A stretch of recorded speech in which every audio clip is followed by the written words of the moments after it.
You are Locked On Warriors Postcast, part of Locked On Sports Bay Area, on the Locked On Podcast Network.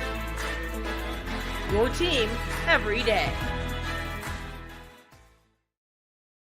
Yo, what's up, everyone, and welcome back to the Locked On Warriors Postcast. I am your host, Eric Triple E Engel. You may know me as the former producer from the Murph and Mac Morning Show on KMBR. And tonight, the Warriors defense bounced back in a big way as they took down the San Antonio Spurs 112-102, picking up their 17th road victory of the season and their first win of the season without Stephen Curry. The perimeter defense looked so much better tonight. The difference in effort seemed like night and day. Contributions came from everywhere tonight, up and down the roster.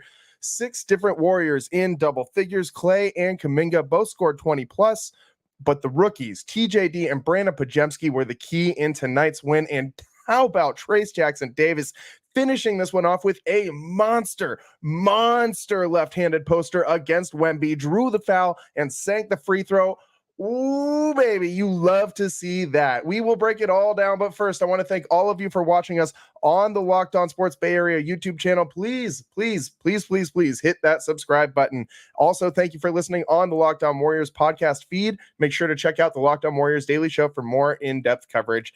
And tonight's episode is brought to you by Nissan. Are you the kind of driver who likes to push things a little further? Ever wonder what adventure could be around the next corner? Take the Nissan Rogue, Nissan Pathfinder, or Nissan Armada and go find your next big adventure. Check them all out today at nissanusa.com. Tonight, the Spurs picked up right where they left off. They hit it 3 immediately, went 6 for 12 from deep in the first quarter, and looked to be off and running. The Warriors trailed by 8, at the end of the first quarter. Spurs took a commanding 37-29 point lead, and it seemed like it was going to be more of the same. Kuminga was clearly trying to score more early. The Warriors were trying to run the offense through him, get him more involved. As we talked about, that was a key in their loss on Saturday night when they last played the Spurs. But he got a couple buckets to go early, but he finished the quarter 2 of 8 from the floor and only scored 4 points. So definitely slowed down there at the end of that first quarter after the hot start. Draymond forcing a couple interior passes that just weren't there, trying to find a cutting GP2. It just wasn't a very good first quarter for the Warriors, and the Spurs just made a bunch of shots. They've shot 60+% from the field. Second quarter started, the very start of it felt like more of the same. Wemby forces a Warriors turnover and then dunks in transition.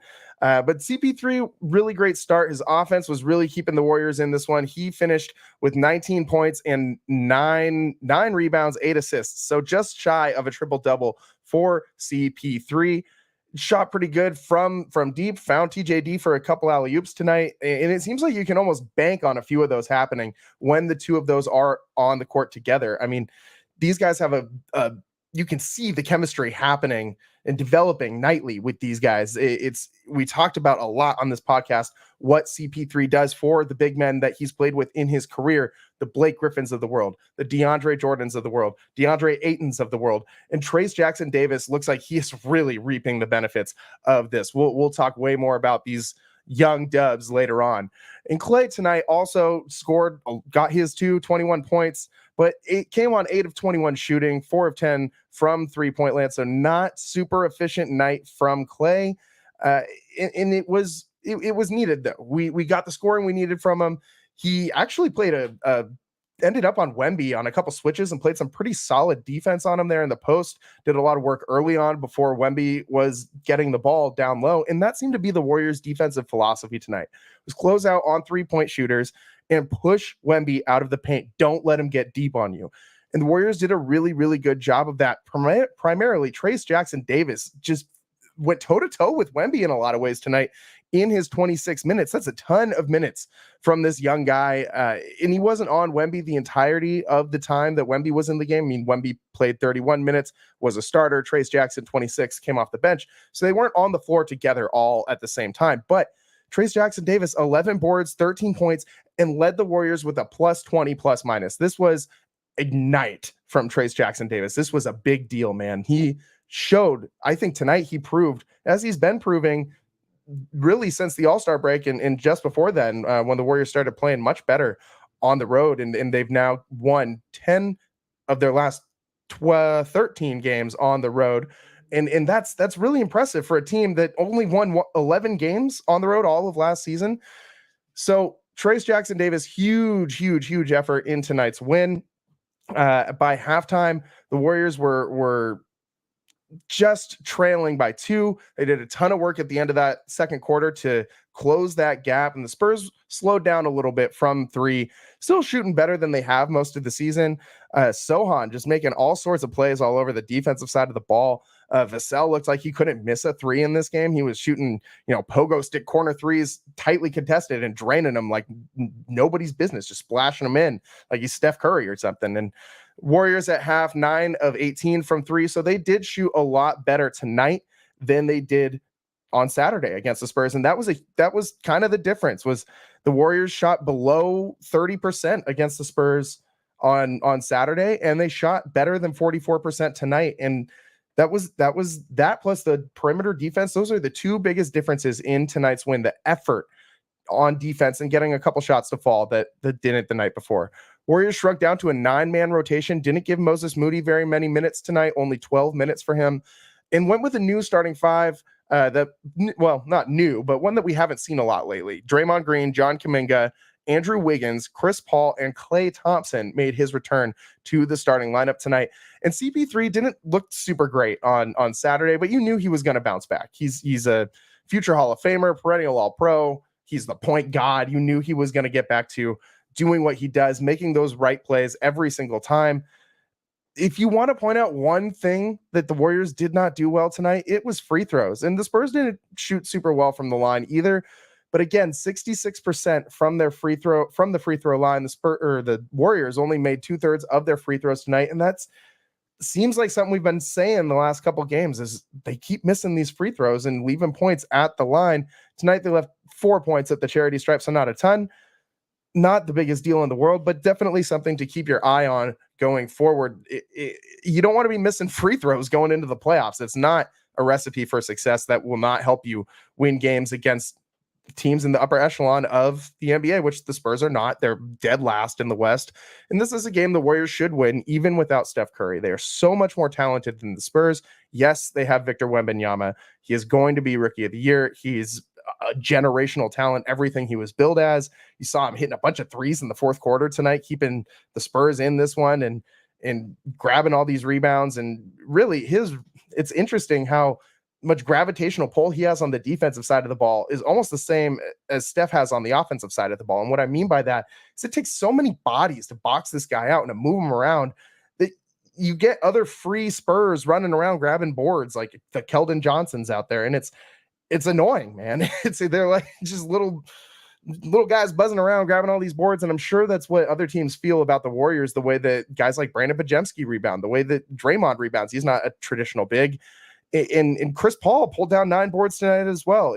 It's Podziemski had 8 rebounds tonight, by the way. It just continues to get it done. He played a lot better tonight, a lot better. And I think Fitz kind of talked about this on the broadcast too, but I've been thinking that he looks still hurt. He wasn't moving the same way. He wasn't getting to his spots as quickly. But tonight you saw him. He looked right out there. He was making shots. He's getting to the rim, making his layups, drawing contact, and getting to the line. He drew another charge tonight, 33rd charge of the season. That is still first in the NBA. And it was the Warriors did enough to get it done tonight. This wasn't the best game they've ever played, but it definitely was substantially better than what they showed on Saturday night against, like I said, one of the not all time, but one of the worst teams in the NBA. The Spurs have a lot to look forward to in their future with Wemby, but just not their year. Not the typical Greg Popovich team. They have 14 wins. They're 14-50 this season, 7-21 at home, 7-22 at home, excuse me. So tonight the Warriors did what they needed to do. They get the win in San Antonio, and hopefully they get Steph soon, because they got the Mavs coming up. They got the Lakers coming up after that. So a couple playoff teams that the Warriors are hoping to catch, and they're going to need Steph to beat these teams. If the Warriors have to play like this to be able to beat a Spurs team, they have to play an absolutely perfect game without Stephen Curry to beat a team like Luka Doncic in the Dallas Mavericks, who also have Kyrie Irving and have been playing really good basketball. Acquired PJ Washington at the trade deadline. Dallas is a really good team. Luka deserves every bit of credit he gets and is one of the greatest players in today's game. It's going to be a matchup. We'll see what the Warriors do defensively. They'll need to respond with Wiggins, I think, on Luka all night long. I think that's got to be where that matchup lives. Speaking of Andrew Wiggins, he played much better tonight. 16 points, +9 on the plus minus. And he was everywhere on the defensive side of the ball. He looked to get scoring a little bit more. He wasn't just only shooting open jumpers or only driving when he had a free lane. He was forcing the Spurs' hand, trying to use his athleticism, make some plays, and he played really, really well tonight. You saw him switched on to Wemby a few times, and his length actually gave him the ability to challenge a few shots. That it was good to see Wiggins kind of have a little bit of a bounce back game, and it seemed like we're saying that about every single Warrior on this team, because I mean, well, all of them played pretty bad Saturday. There's not much worse than you can do what we saw them do on Saturday. It was not good. The effort was not there. The intensity was not there on defense, and offensively shots weren't falling. Tonight, shots fall. The effort is there on defense, and the Warriors get the win. And it's going to be your defense that carries you into the playoffs. That is what this team needs to focus on. In that third quarter, when the Warriors really took control of this game, they held the Spurs to just 18 points after giving up 37 in that first quarter. So big deal, big difference in those two quarters, and that was the difference in this game, was the Warriors stepping up defensively and hitting some threes in the process, which you're bound to do when you got a Klay Thompson, a Chris Paul, guys like that on your team, even without Steph. So good win for the Warriors tonight. We'll see what they do against the Mavs on Wednesday. Stick with us. We got to talk a little bit more about these youngsters, Trayce Jackson-Davis and Brandin Podziemski, AirPods, and TJD. We'll be right back. This is the Locked On Warriors postcast, and I am your host, Eric Triple E Engel. Thanks for sticking with us. We'll be right back.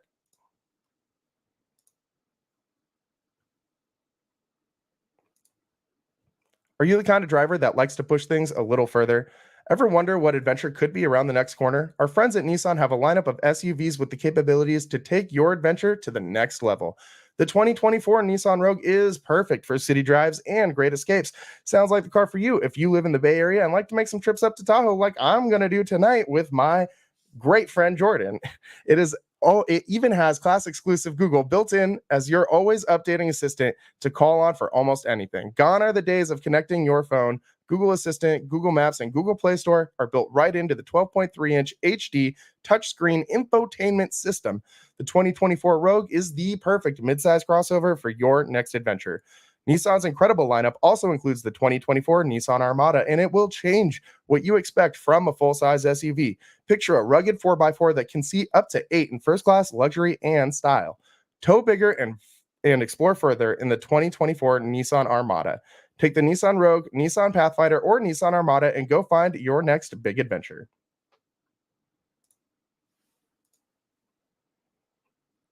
Welcome back to the Locked On Warriors postcast. I am your host, Eric Triple E Engel.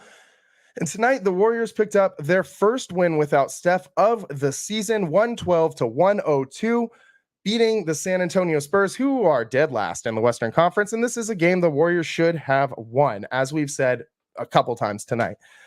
Some things to note from tonight, though. Interesting little note. Klay made his 203 of the season, the 9th time he's done so in his career, and Steph has done that 11 times. But Klay proved again why he is still special. I mean, 21 points. He didn't lead the Warriors. That was John Kuminga with 22, but second leading scorer on the Warriors on a night when you knew he was going to get a lot of shots that Steph would normally take. Those went to Klay Thompson.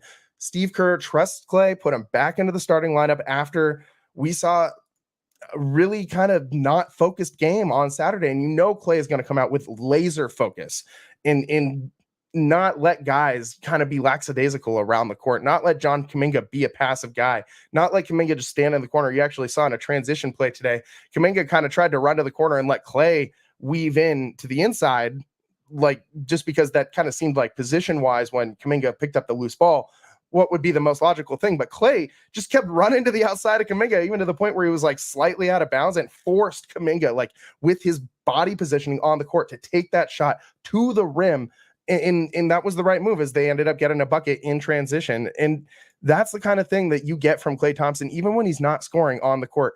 We talked about his defense on Wemby. Klay Thompson, a shooting guard, playing defense on a legit 7-footer that is just the longest dude in the NBA. And somehow Klay is keeping him out of the paint, using his body to force Wemby out of the paint and do his work early, deny him the ball in the paint, not letting him get deep positioning. And it worked. Klay didn't give up too many buckets to Wemby tonight. It was great to see. And additionally, Trayce Jackson-Davis went toe-to-toe with Victor Wembanyama, the first overall pick. And Trayce, who the Warriors picked up at the end of the second round, said, I don't care. You can take all that rookie of the year talk and put it, where. Trayce Jackson-Davis said, I'm not intimidated by you, and I'm going to show you. And he stood on that business tonight, and he took it to Wemby. I mean, we talk a lot about the young guys on the show. I really like TJD and Brandin Podziemski both, but this is the best game I've seen from Trayce Jackson-Davis. 26 minutes, 6 of 7 from the field. And a lot of this time he had Wembanyama on him. He's throwing down dunks on top of Wemby. That poster at the end, did you see the way the Warriors bench got up and Quinones is like fainting, needing to be picked up. And just disbelief. If Draymond flexing, running over immediately down the baseline to give him a chest bump. They love this guy. He is every bit deserving of all these minutes he's getting. He's absorbed the Looney minutes. He's absorbed the Saric minutes as the Warriors go down to a 9-player rotation with Steph out. And it's the only guy on the bench who had more minutes than him was Brandin Podziemski, who usually starts. This is such a vote of confidence from Steve Kerr. And it seems like the more work they give Trayce, the more that he rewards the Warriors. And this is going to be something to watch going forward as well, because right now, I think he could be even better than we thought he could be. And we've been saying on this podcast some comparisons, maybe like a less athletic Tyson Chandler kind of guy is maybe more or less who he could turn into. I should not have used the term less athletic, because did you see what he was doing tonight against one of the best athletes in the NBA? It didn't look less athletic to me. So Trayce Jackson-Davis deserves every bit of recognition he's getting. 13 points, 11 rebounds, 5 assists in 26 minutes. This guy, that's like a Wemby line. Wemby went 27, 14, and 3. Definitely some more rebounds and some more points there, as Wemby's got some 3 aspects to his game that TJD just doesn't have. TJD is not going to be leading the break. He's not going to be playing point center. He's not going to be shooting threes. But you know what he is going to be doing? Throwing down huge alley-oops from Chris Paul, throwing down huge left-handed hammers on top of your rookie of the year. And he's also going to pick up 5 dimes in the process and lead the Warriors in plus minus. The Warriors do it again with late round draft picks. They found Draymond Green late in the second round. They found Jordan Poole in the second round. Not everybody's favorite Warrior, but he helped win the Warriors a championship. They don't win that championship without Jordan Poole. I don't care how much you like the guy or dislike him. That's a matter of fact. When they had scoring nights, when Steph and Klay weren't there offensively during that 2022 run, the Warriors were carried by Andrew Wiggins and Jordan Poole. And that's just a matter of fact. And all these guys are coming in the second round, and that is amazing development in drafting by this team. Mike Dunleavy Jr. deserving a ton of credit. And they obviously have hit pretty early on with other successful draft picks too. Brandin Podziemski looking like a find in the first round as well, in the middle of the first round. He also number 2 in plus minus for the Warriors tonight with plus 18. And it's not like these guys played cherry picked minutes or anything like that. 26 minutes for TJD and 34 for Pods. They were playing starter type minutes. Basically, TJD a little bit under that, obviously, but he's still building those minutes up, building up those legs so he can, I think, be used as a starter in the postseason. That's, I think, the direction we're seeing this development take him, is giving Steve Kerr the flexibility of going big in the postseason. And when's the last time the Warriors legitimately had like a big lineup that they could go to out for an advantage, not just out of necessity, but as an advantage?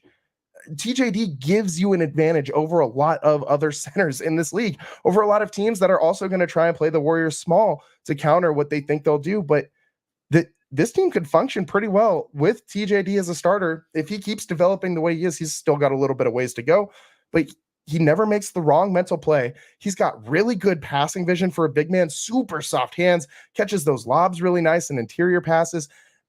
It seems in some of those lobs that he's throwing down, man, are really tough angles. He's running full speed, jumping. His body's at like a 45-degree angle, and he's catching it and throwing it down all in sync. I mean, he is jumping before Chris Paul's even throwing that pass to him. It's the timing that those two have developed and the rhythm is absolutely incredible. And I'm excited to see him develop that with Steph too, because Steph can do a lot of these same things. Obviously, I think Chris Paul we can confidently say Chris Paul has shown throughout his career that he can do some pretty crafty stuff passing wise, that Steph Curry just isn't the same level of passer. But it's not to take anything away from Steph. We're talking about the point guard here. Okay. Like he's probably the best vision guy ever in all of basketball. At least I'd put him on that short list. And Steph, while he's got absolutely elite vision for today's NBA, I don't know if you can say he's like top 3 all time with his passing vision.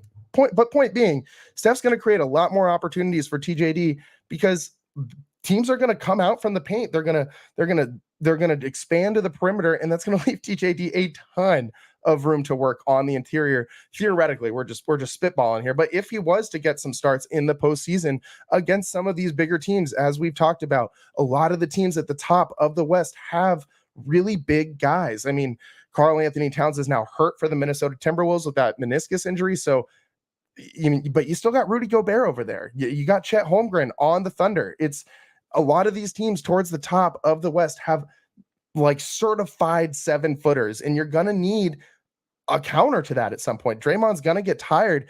I mean, tonight you saw some of the drawbacks of that. Draymond fouls out, or didn't foul out tonight, but drew his 5th foul and nearly fouled out there at the end of the game. 5 turnovers tonight from Draymond. Just too many, man. Too many. But he'll suffer on the offensive side of the ball when he's pressing the way he is defensively at times. And that's what you saw tonight. You'll live with it because Draymond brings a lot to this team defensively, energy-wise, and just his creating plays, his screening, rebounding, offensive rebounding, grabbed a couple of those tonight. You'll live with some bad plays on offense, but he could be more effective offensively. He could save those legs. I mean, we've talked about how his legs tire out, and that's why he hits threes at the beginning of the game better than later in the game. He looks to get his offense going a lot more in that first quarter and in the second quarter than he does in the third and fourth. I think if he's saving his legs by not having to battle guys defensively that are like, legit 7-footers, like even if they're not like Nikola Jokic, like just massive dudes interior wise, like Draymond's constantly battling down low. I don't really expect him to have a lot to give on the other side of the ball. And Trayce Jackson-Davis can really change that equation for the better in the Warriors' favor. So shout out Trayce Jackson-Davis. Brandin Podziemski we'll get to a little bit on the other side. We got to break down his game a little bit more too. Stick with us. This is the Locked On Warriors postcast, and I am your host, Eric Triple E Engel. We'll be right back. When you're hiring for your small business, you want to find quality professionals that are right for the role. That's why you have to check out LinkedIn Jobs. LinkedIn Jobs has the tools to find the right professionals for your team faster and for free.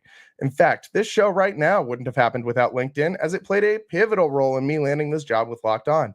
LinkedIn isn't just another job board. LinkedIn has a vast network of more than 1 billion professionals you can't find anywhere else.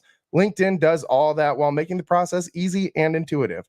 Hiring is easy when you have that many quality candidates. So easy, in fact, that 86% of small businesses get a qualified candidate within 24 hours. And over 2.5 million small businesses use LinkedIn for hiring already. Post your job for free at linkedin.com/lockedonnba. That's linkedin.com/lockedonnba to post your job for free. Terms and conditions apply.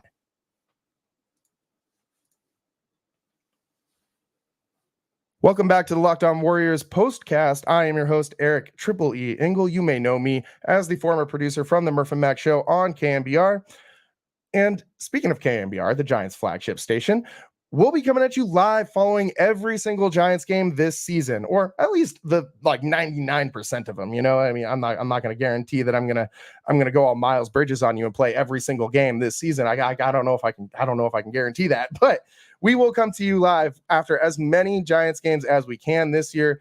Basically all of them. Expect all of them. And it would be rare if we miss one. But Giants look a lot better this year. I'm excited to talk some Giants baseball with you. If you're watching on YouTube, you see the hat, you see the Barry Bonds, the Willie Mays behind me. You know what time it is. It's springtime. It's time for baseball almost. And it's time for NBA playoffs right around the corner. And these Warriors look poised to make a run as long as they get Steph back. If they can just ward off some of these bad teams, it's not like their schedule is super tough. If Steph only misses like this Mavericks game and he's able to get back before the Laker game, I think that is huge. The Warriors have been separated from the Lakers by like a half a game, switching back and forth between 9th, 10th place in the standings for the seemingly after every game for the last like 2 weeks. So the Warriors really need a win over that Lakers team. Right now, they do hold the tiebreaker. If they win this game, they'll keep that tiebreaker. And that's huge, very important for playoff positioning with how tight the bottom of the Western Conference is. The bottom 4 playoff seeds, I should say, the bottom of the Western Conference is the San Antonio Spurs, who have just 14 wins all season long and don't look like a very good team. They have Victor Wembanyama, rookie sensation. He will get better. The Spurs will build around him, and they will be a formidable threat in the future. I have no doubt about it, with Greg Popovich leading the way. But tonight was the Warriors rookies' time to shine, and we talked a lot about Trayce. Now time to talk about Brandin Podziemski, who finished with plus 18 plus minus. It is the second highest, only second to Trayce Jackson-Davis tonight, who finished with plus 20. And AirPods contributed another 8 rebounds, 4 assists, a steal, a block, a charge, only 1 turnover, 14 points, 5 of 10 from the field, 3 of 5 from 3-point shooting. That is incredibly efficient. This guy is back to doing everything on the floor for the Warriors, being, as he kind of said, like a mini Draymond. And we all laughed when he said it. I'm still kind of laughing when I'm thinking about it now, because these two guys are not the same physically at all, but they do a lot of the same things. And Brandin Podziemski looks healthy. That seems to be the biggest difference now versus how he's been. He's been slumping lately. Like, he missed that layup at the end of the game a couple nights ago and kind of I'm not going to say he alone cost the Warriors, but he makes that layup, that game's tied. Ending of that game goes completely different. So, I think he was pressing a little bit. The poor play kind of coincided with when he picked up that knee injury. And I think he was trying to kind of prove himself. Like, he seems like a tough guy, he's not afraid to jump in front of guys driving the lane, like bigger bodies, and like get hit. He's not afraid to deal with some pain, And so I think he was probably playing through a little something. And I think he clearly feels much better tonight. Maybe it's that warm Texas air down in San Antonio. Maybe it's just seeing the Alamo gets him juiced or something. I don't know. But AirPods played way better tonight than he did back at Chase Center. And that's kind of been a theme for the Warriors lately. They've been playing so good on the road, but just not translating to wins at home. And that's kind of weird.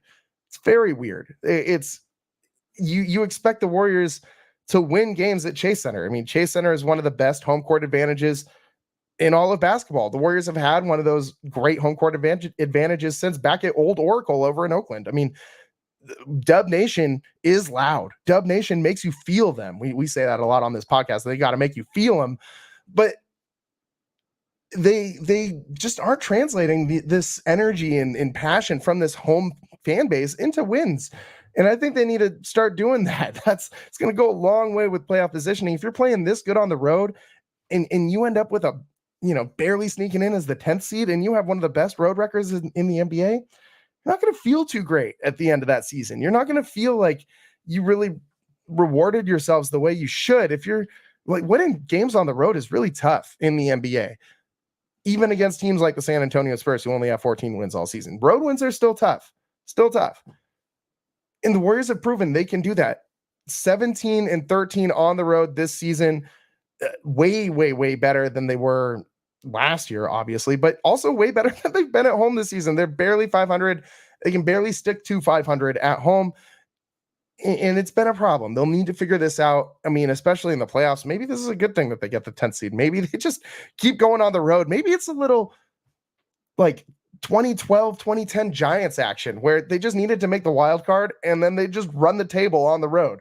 Maybe that's all the Warriors need, is just to run the table on the road. It sounds like, just a monumental task for this team to accomplish. But I truly believe this team can accomplish anything as long as they have Steph Curry. So we're going to hope that he comes back. We're going to hope for more good news from the Warriors. I feel like we all could collectively breathe a deep sigh of relief, even knowing Steph was going to come back this season at all.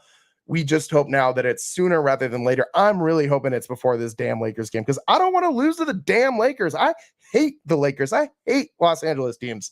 They frustrate me. I do not want to see LeBron James win another anything. I don't want to see him win a ring, an in-season tournament, a Western Conference championship, nothing. I don't want to see him win anything else in a Lakers uniform. I don't want to see any Lakers win in anything this year.